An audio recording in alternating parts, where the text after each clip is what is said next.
సుప్రతీక్ ఎలా ఉంది? తన ఎదుట పడాలంటేనే నాకు భయమేసింది. అందుకే అక్కడికి రాలేదు. చాలా షాక్ అయింది. అతి కష్టం మీద తన్ని మామూలు మనిషిని చేయగలిగాను. ఇప్పుడు ఎక్కడుంది?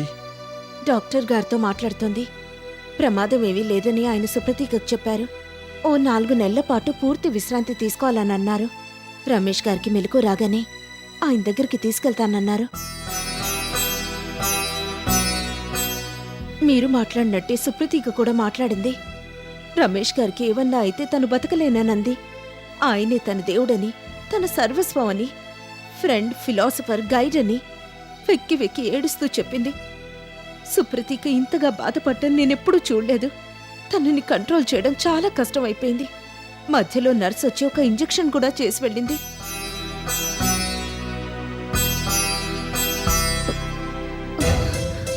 అన్నట్టు సమతా సుధీర్లకు కూడా ఫోన్ చేసి ఈ విషయం చెప్పండి.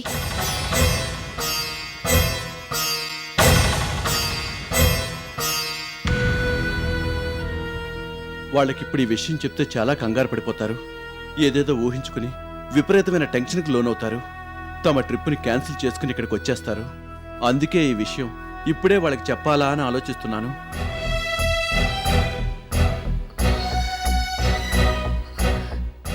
మీరు చెప్పింది నిజమే. వాళ్ళసలే వేరే దేశంలో ఉన్నారు. ఇప్పుడు ఈ యాక్సిడెంట్ విషయం తెలుసుకుంటే చాలా కంగారు పడిపోతారు. రమేష్ గారి ఆరోగ్య పరిస్థితిని కొన్నాళ్ళు గమనించి అవసరం అనుకుంటే నేను వాళ్ళకి ఫోన్ చేసి చెప్తాను. సరే, మీ ఇష్టం.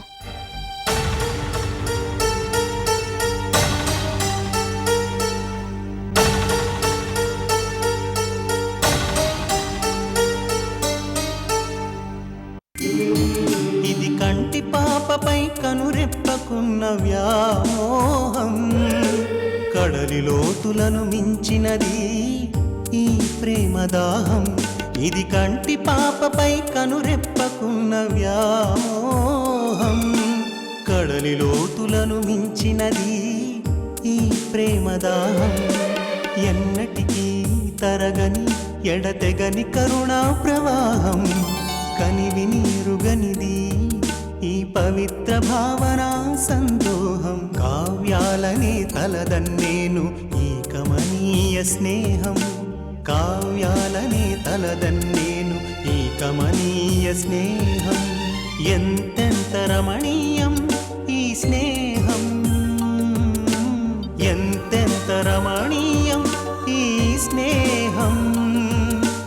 ఎందరికో ఆదర్శం ఈ స్నేహం, ఈ స్నేహం, ఈ స్నేహం, ఈ స్నేహం. ఇది కంటి పాపపై కనురెప్పకున్న వ్యామోహం, కడలి లోతులను మించినది ఈ ప్రేమదాహం.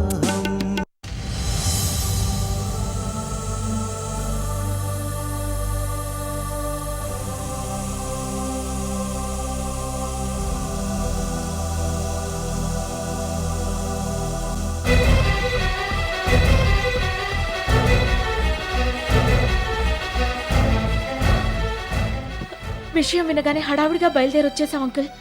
ఇంకా అక్కడ ఒక్క క్షణం కూడా ఉండాలనిపించలేదు.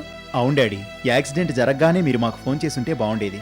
ప్రమాదం ఏమీ లేదని డాక్టర్ గారు చెప్పారు. మిమ్మల్ని కంగారు పెట్టడం దేనికని వెంటనే చెప్పలేదు. అసలు ఇదంతా ఎలా జరిగింది అంకుల్? ఫోన్లో మీరు చెప్తుంటే నాకు సరిగ్గా అర్థం కాలేదు. పెళ్లి కార్డు ప్రింట్ చేయించి నాకు చూపెట్టడానికి తీసుకొచ్చారు. నేను మేడపై నా గదిలో ఉన్నాను. కార్డు తీసుకుని అక్కడికే వచ్చారు. సరదాగా కబుర్లు చెప్పుకుంటూ బయటకు నడుచుకుంటూ వస్తున్నాం. ఆయన నాతో ఏదో మాట్లాడుతూ వెనక్కి తిరిగి నడవడం మొదలుపెట్టారు. మెట్లు చివరిదాకా వచ్చారు. మేమిద్దరం చూసుకోలేదు. మేం మాట్లాడుతూనే ఉన్నాం. ఆయన సడన్గా బ్యాలెన్స్ తప్పి మెట్ల మీద నుంచి కిందకి పడిపోయారు. తలకి గట్టి దెబ్బ తగిలింది. వెంటనే స్పృహ కోల్పోయారు. నేను కంగారుగా హాస్పిటల్కి తీసుకెళ్లాను. అంతా క్షణాల్లో జరిగిపోయింది. అంకుల్ ఇప్పుడు ఎలా ఉన్నారు? అంతకు ముందు కన్నా చాలా బెటర్. కాకపోతే ఇంకా వీల్చైర్లోనే ఉన్నారు. ఆయన లేచి మామూలుగా నడవాలంటే ఇంకో 4 నెల రోజులైనా పట్టొచ్చని డాక్టర్ గారు చెప్పారు. మేం వెంటనే ఆయన చూడాలి డాడీ. స్నానం చేసి వెంటనే అక్కడికి వెళ్ళాలని నేను సమత అనుకున్నాం. అలాగే. అత్త మీ షాక్ని ఎలా తీసుకుంది అంకుల్? తన గురించి ఆలోచిస్తుంటేనే వెన్నులో వణుకు పుట్టుకొస్తోంది. ఈ విషయం వినగానే తట్టుకోలేకపోయింది. బాధతో విలవలలాడింది. It took some time for her to recover. తర్వాత చాలా ధైర్యం తెచ్చుకుంది. 24 గంటలు రమేష్ గారి పక్కనే ఉంటూ సేవలు చేసింది. ఆయన మళ్ళీ మామూలు మనిషి అయ్యేదాకా అసలు పెళ్లి గురించి ఆలోచించనే వద్దంది. అసలు రమేష్ గారి ప్రమేయం లేకుండా మన పెళ్లి ఎలా జరుగుతుందని నేను కూడా అన్నాను. అపార్థాలన్నీ తొలగిపోయి అందరం ఆనందంగా ఉన్న సమయంలో ఇలా జరిగిందేంటంకుల్? ఏం చేస్తామమ్మా, మన చేతుల్లో ఏముంది చెప్పు. నువ్వు త్వరగా స్నానం చేయి సమత. నేను కూడా రెడీ అయ్యి వస్తాను. ఇద్దరం కలిసి వెంటనే వెళ్ళి రమేష్ గారిని చూసొద్దాం. సరే. సామాన్ ఇక్కడే వదిలేయండి, నేను తర్వాత లోపలికి పంపిస్తాను. మీరు వెళ్ళి స్నానాలు చేయండి. సరే.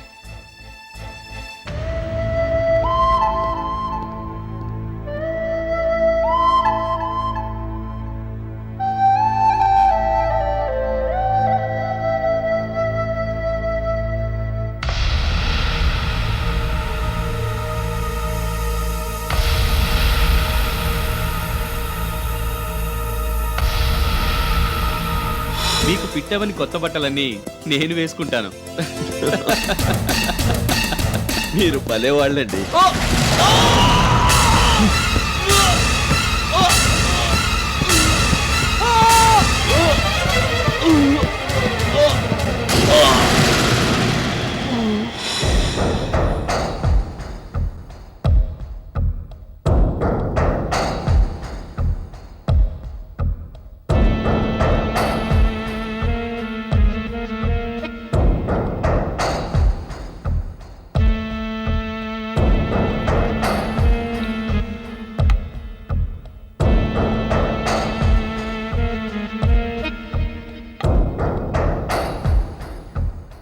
గోపి, గోపి,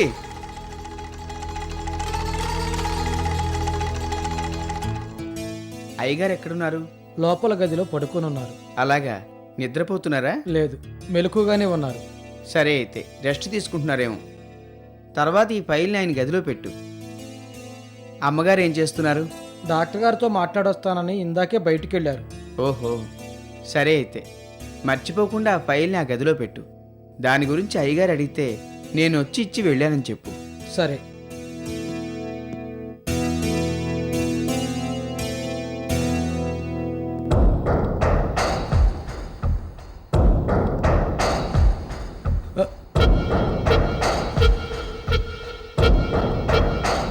సార్,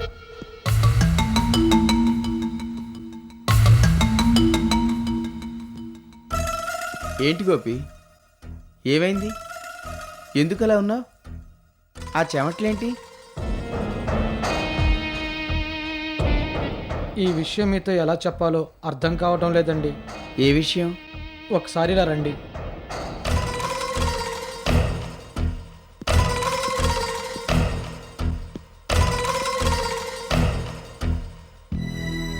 రమేష్ అయ్య గారు మెట్ల మీద నుంచి జారి పడిపోయారు అనుకుంటున్నారు కదా మీరందరూ.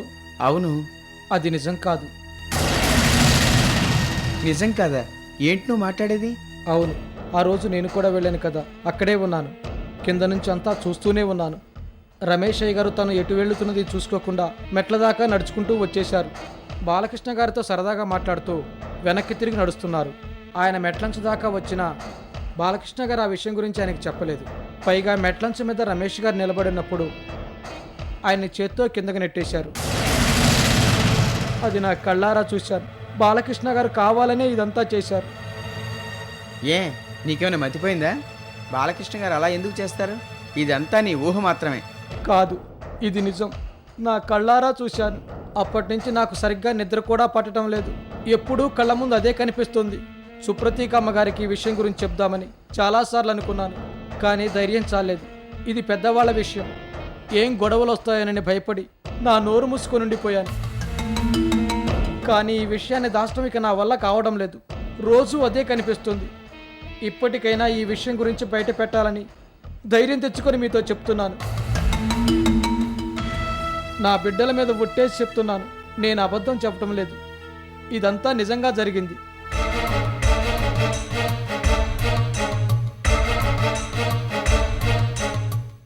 అమ్మగారికి చెప్పే ధైర్యం లేకే మీకు చెప్తున్నాను.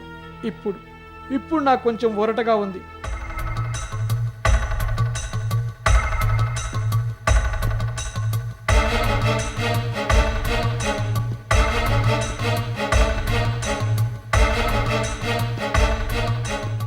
రమేష్ గారిది మొదటి నుంచి అతి మంచితనం. అదే బాలకృష్ణ గారికి అలుసుగా మారింది. అందుకే ఇలా చేశారు. ఇంత జరిగిన రమేష్ అయ్య గారు ఈ విషయాన్ని దాచిపెట్టి ఉంచారంటే ఆయనకి సుప్రతిక మేడం మీద ఉన్న అభిమానమే. ఈ నిజం తెలిస్తే మేడం తట్టుకోలేరని తన గుండెల్లోనే దాచిపెట్టుకున్నట్టున్నారు. సుప్రతిక్ గారిని బాలకృష్ణ గారిని పెళ్లిపేటల మీద చూడాలని ఆయన ఎప్పటి నుంచో తాపత్రపడిపోతున్నారు. ఆ కళ నెరవేరడం కోసమే ఇంత భయంకరమైన విషయాన్ని దాచిపెట్టినట్టున్నారు. అంతేనండి, అయ్యగారు చాలా మంచి మనిషి.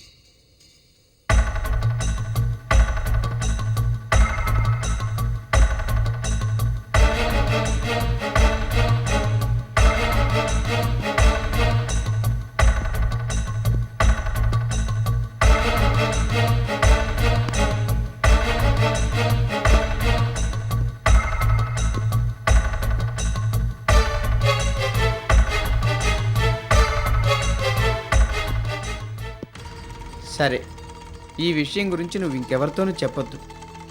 ఏం చేయాలో నేను చూసుకుంటాను, సరేనా? సరేనండి.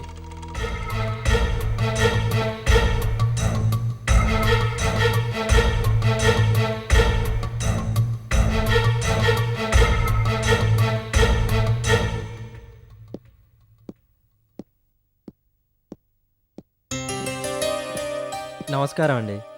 మీరు హేమంత్ గారు కదా? అవును. మీరు? నా పేరు కిషోర్ అండి. అన్నట్టు మీరు శారద గారి భర్త గారు కదూ? అవును. నమస్తే సార్. నాకు శారద గారు బాగా తెలుసు. దూర బంధువునవుతాను. అలాగా? మీ గురించి శారద ఎప్పుడు నాతో చెప్పలేదే. నేను ఇదే ఊర్లో ఉంటున్నట్టుగా ఆవిడకి ఈ మధ్య దాకా తెలియలేదులేండి. అందుకే చెప్పుండరు. మీతో ఓ ముఖ్యమైన విషయం మాట్లాడి వెళ్దామని వచ్చాను. నాతోనా? అవును. ఇఫ్ యూ పర్మిట్ మీ, ఓ 10 నిమిషాలు మీతో మాట్లాడతాను. రండి, అలా కూర్చోండి.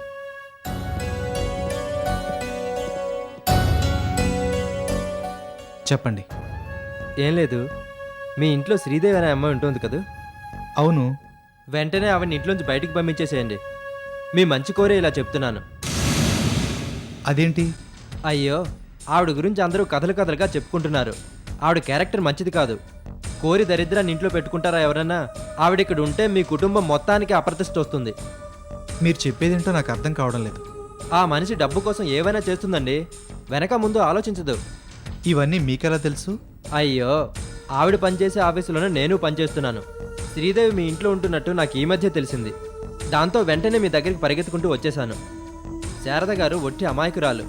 శ్రీదేవి అంటే వల్లమానిన అభిమానం. ఆవిడకి ఈ విషయాలన్నీ చెప్పినా నమ్మరనే మీతో మాట్లాడదామని వచ్చాను. అన్నట్టు శారద గారు ఇంట్లో లేరు కదూ? లేదు, బయటికెళ్ళింది. ఆ శ్రీదేవి బుద్ధి అస్సలు మంచిది కాదండి. డబ్బు కోసం ఒకసారి పెళ్ళైన వాడిని మళ్ళీ చేసుకోవడానికి సిద్ధపడింది. కావాలంటే ఈ విషయం గురించి మా ఆఫీసులో ఎవరినైనా అడగండి. నేను చెప్పింది కరెక్టేనంటారు.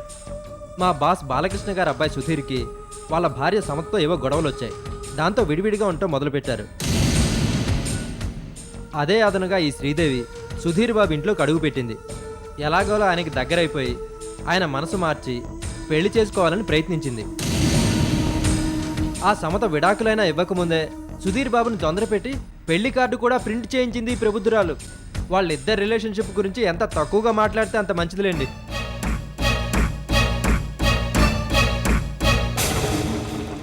ఈ విషయాలన్నీ వింటుంటే మీకు ఇబ్బందిగా అనిపిస్తోంది కదూ? It's natural. మన అందరం పరువుగల కుటుంబాలకు చెందిన వాళ్ళం. ఆ శ్రీదేవి అలా కాదు, బజార్ రకం. అందుకే కన్న తల్లిదండ్రులు కూడా చీపమ్మని వెళ్ళగొట్టారు. ఊళ్ళో వాళ్ళంతా చివాట్లు పెట్టారు. దాంతో అక్కడ మొహం చెల్లక ఇక్కడే సెటిల్ అయిపోయింది. ఈ విషయం కూడా కావాలంటే మీరు ఎంక్వైరీ చేసుకోవచ్చు. నేను చెప్పే దాంట్లో ఒక్క మాట కూడా అబద్ధం లేదు.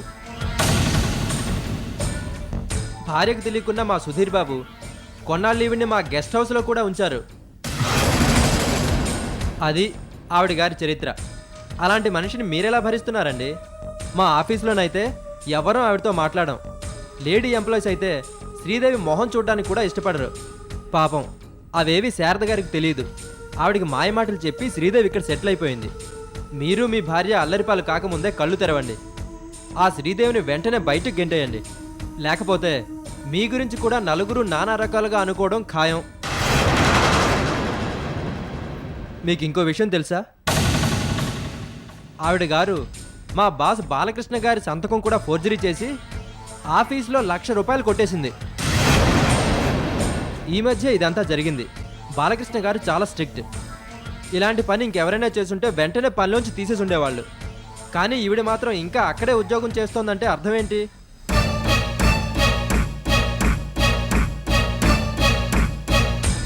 కావాలంటే ఈ విషయం గురించి మా ఆఫీసు వాళ్ళని కనుక్కోండి. శ్రీదేవి ఫోర్జరీ చేసిందని ప్రతి ఒక్కరూ చెప్తారు. సుధీర్ బాబు ఈవిడ చాలా క్లోజ్ అని బాలకృష్ణ గారు ఈవిడ ఉద్యోగంలోంచి తీసేయలేదు. ఈ విషయం ఆఫీసులో అందరికీ తెలుసు. అసలు ఆ ఆఫీస్కి నేను మేనేజర్ని కావాల్సిన వాడిని. నన్ను ఆ పదవికి ప్రమోట్ చేస్తున్నట్టుగా చాలా రోజుల క్రితం బాలకృష్ణ గారు నాతో చెప్పారు. కానీ ఆ తర్వాత సడన్గా ఈవిడ్ని మేనేజర్ని చేయబోతున్నట్టుగా అనౌన్స్ చేశారు. ఇందులో తిరగాస ఏంటో ఆలోచిస్తే మీకే అర్థమవుతుంది.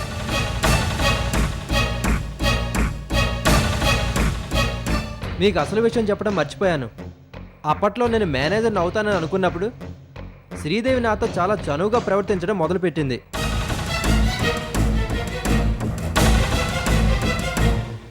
నా మీద సడన్గా అంత ప్రేమ ఎందుకు పుట్టుకొచ్చిందో నాకు అప్పుడు అర్థం కాలేదు. ఒకరోజు సడన్గా నా చేయి పట్టుకొని నాకు మీరంటే ఇష్టం అని చెప్పింది. నేను షాక్ అయ్యాను. తప్పమ్మ అలా మాట్లాడకూడదని నచ్చ చెప్పాను.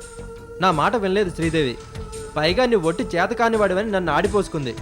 బాబోయ్, ఆవిడ గురించి చెప్పాలంటే ఒక ఫోటో అంతా పడుతుంది. అదంతా వినాలంటే మీకు కూడా ఇబ్బందే. శ్రీదేవి క్యారెక్టర్ ఏంటో ఇప్పుడు మీకు అర్థమైంది కదా. ఆలస్యం చేయకుండా వెంటనే ఆవిడని ఇంట్లోంచి పంపించేయండి. అదే మీ అందరికీ మంచిది.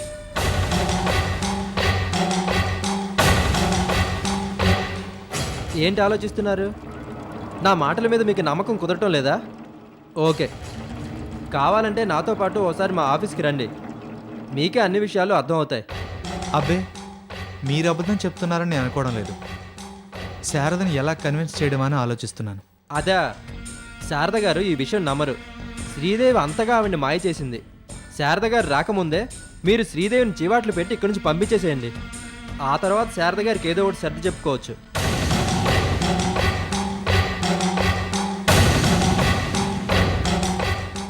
ఏంటండి ఇంకా ఆలోచిస్తున్నారు? ఈ విషయంలో ఆలస్యం చేయడం అస్సలు మంచిది కాదు. నా మాట విని శ్రీదేవి రాగానే నేను చెప్పినట్టు చేయండి. ఆవిడ గారు ఆఫీస్ నుంచి ఆల్రెడీ బయలుదేరే ఉంటుంది. ఈ పాటికి ఇంటికి వచ్చేస్తూ ఉంటుంది.